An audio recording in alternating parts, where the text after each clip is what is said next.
Le point suivant donc, revient à Gilbert Badiou, c'est l'approbation de l'agenda 21 du pôle territorial de Saint-Hilaire-du-Harcouët.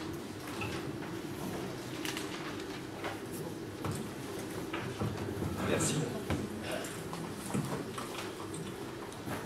Donc, avant la création de la communauté d'agglomération de Mont-Saint-Michel-Normandie, donc les élus de l'ancienne communauté de Saint-Hilaire avaient lancé deux démarches en parallèle. Celle qui a trait au plan local d'urbanisme et celle qui concerne la mise en œuvre d'un agenda 21, sachant que les deux approches étaient liées autour des enjeux de territoire.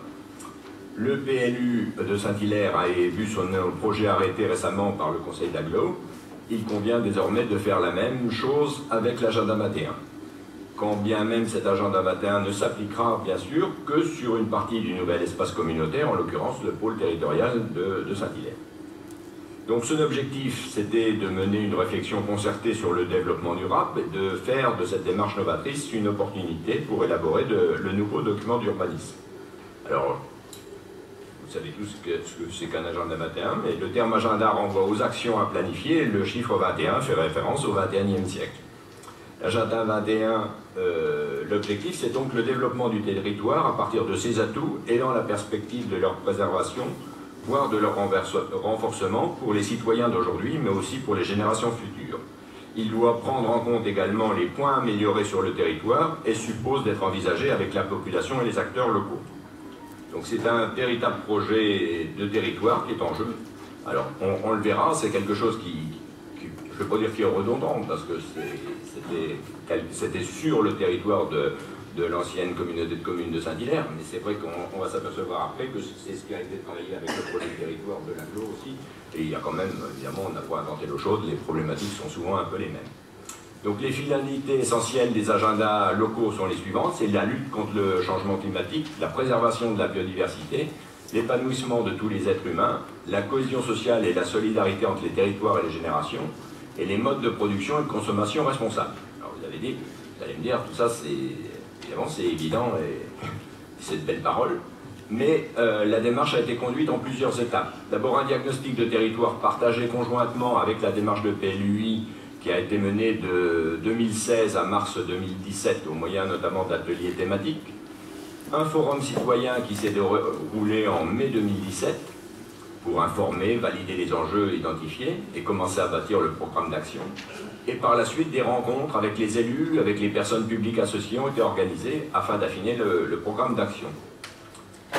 Les enjeux du territoire du pôle de Saint-Hilaire et le plan d'action qui en découle sont parfaitement transposables à l'échelle de la communauté d'agglomération et recoupent pour une large part le projet de territoire, comme je vous le disais tout à l'heure, qui a été adopté par la communauté dans son intégralité. Donc il s'est construit au fil des différentes étapes. Les questions, les enjeux, ce sont la démographie et l'attractivité territoriale, les personnes âgées et la dépendance, la santé et la prévention, l'économie et l'enseignement, l'agriculture et la biodiversité, loisirs et tourisme, habitat, énergie et gaz à effet de serre, déplacement et démocratie participative. Vous allez me dire, quand on aura fait tout ça, on aura bien travaillé. Donc les orientations, c'est ce que vous avez, je ne vais pas vous lire la totalité de l'agenda puisque vous l'aviez en pièce jointe. L'action numéro 1, c'était maintenir, voire développer l'offre de soins. Donc ça, je pense que c'est pas une problématique propre à Saint-Hilaire, mais c'est aussi une problématique pour Saint-Hilaire. Ensuite, renforcer l'autonomie et les services de maintien à domicile, avec le renforcement du territoire et la dynamisation pour l'emploi. Les actions qui suivaient, c'était mettre en œuvre une stratégie performante de marketing territorial, faciliter l'installation et la reprise d'entreprises, développer le tourisme, développer les circuits courts et directs. La troisième orientation, améliorer le cadre de vie et impliquer les citoyens, faciliter l'amélioration de l'habitat et favoriser le locatif, fédérer le milieu associatif à caractère social, promouvoir la démocratie participative. Et l'orientation 4, préserver l'environnement et s'engager dans la transition énergétique en préservant la biodiversité et les paysages, les ressources en eau, en limitant les déchets, en améliorant la performance énergétique de l'habitat, en tendant vers une agriculture durable et innovante et en développant les énergies renouvelables et en développant les transports alternatifs à la voiture ainsi qu'au déplacement de proximité. Donc toutes ces idées qui avaient été débattues, discutées sur les forums de Saint-Hilaire ont été également discutés, débattus pour le projet de territoire de l'agglo. C'est vrai que c'est quelque chose qui a été fait il y a déjà un petit moment.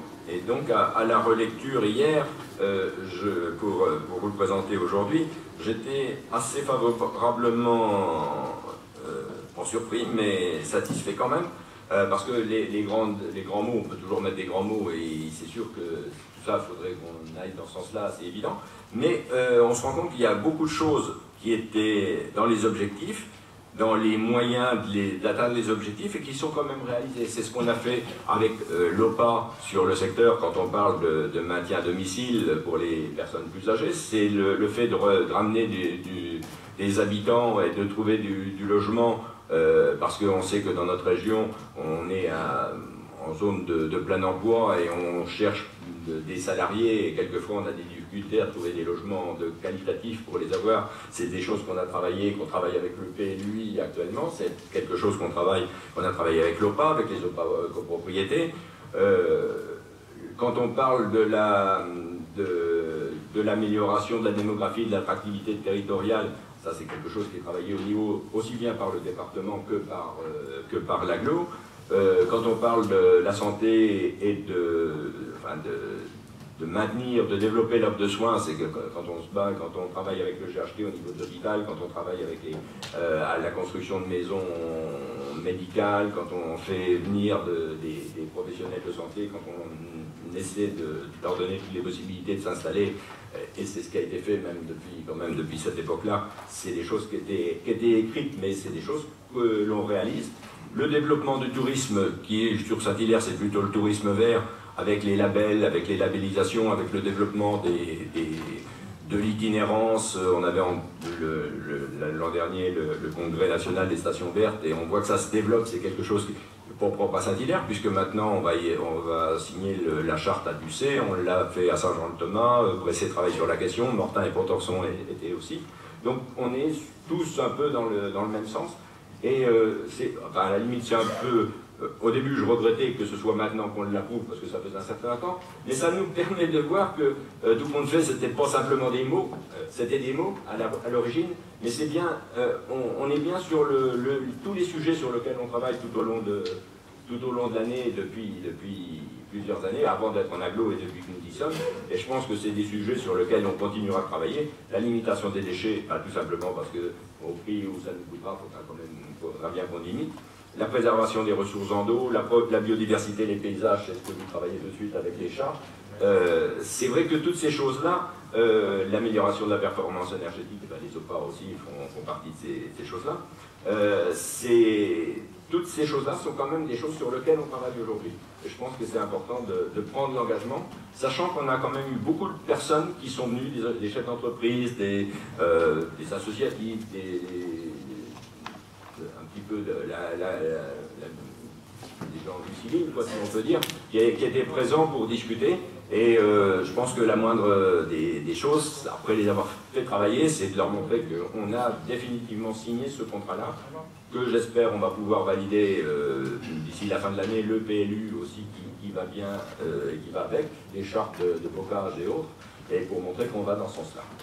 Donc ce qui vous est demandé, considérant que maintenant la communauté de communes de Saint-Hilaire avait lancé la création de la mise en place de ce plan local d'urbanisme et de l'agenda 21, qu'aujourd'hui c'est la communauté d'agglo qui en a la compétence, que ces deux démarches ont été véritablement mises en route sous l'égide de la nouvelle communauté d'agglo, puisque quand même on y travaille depuis 2 ans, que la démarche liée à l'agenda 21 a été opérée en intégrant dans son élaboration toutes les parties prenantes, acteurs locaux, citoyens, personnes publiques associées, et qu'elle a été conçue comme étant complémentaire aux différentes étapes qui ont permis d'élaborer le PLU, considérant qu'il revient au Conseil d'approuver cet agenda afin de permettre la mise en œuvre effective des actions prévues dans le plan d'action, actions qui devront s'articuler parfaitement avec les dispositifs communautaires portant sur les mêmes sujets. Donc il vous est demandé d'approuver l'agenda 21 du pôle territorial de Saint-Hilaire et d'autoriser Monsieur le Président ou moi-même en tant que vice-président du pôle territorial à mettre tout en œuvre pour l'exécution de la présente délibération et la mise en place des actions dans l'agenda 21 en question. S'il y a des questions, n'hésitez pas.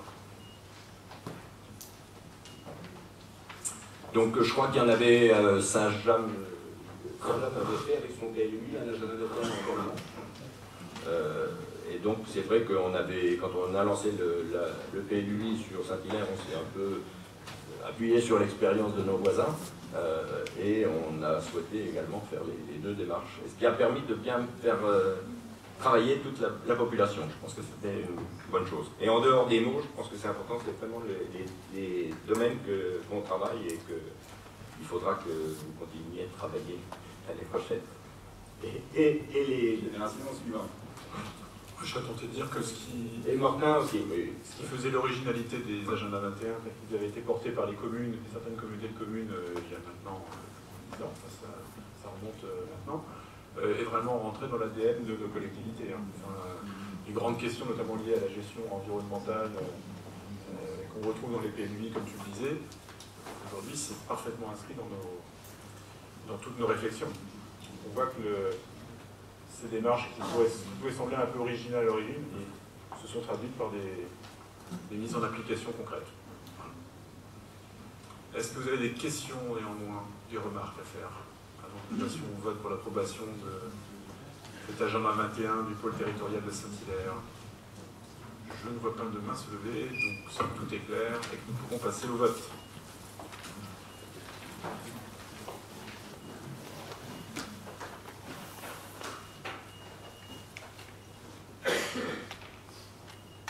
Vous pouvez voter.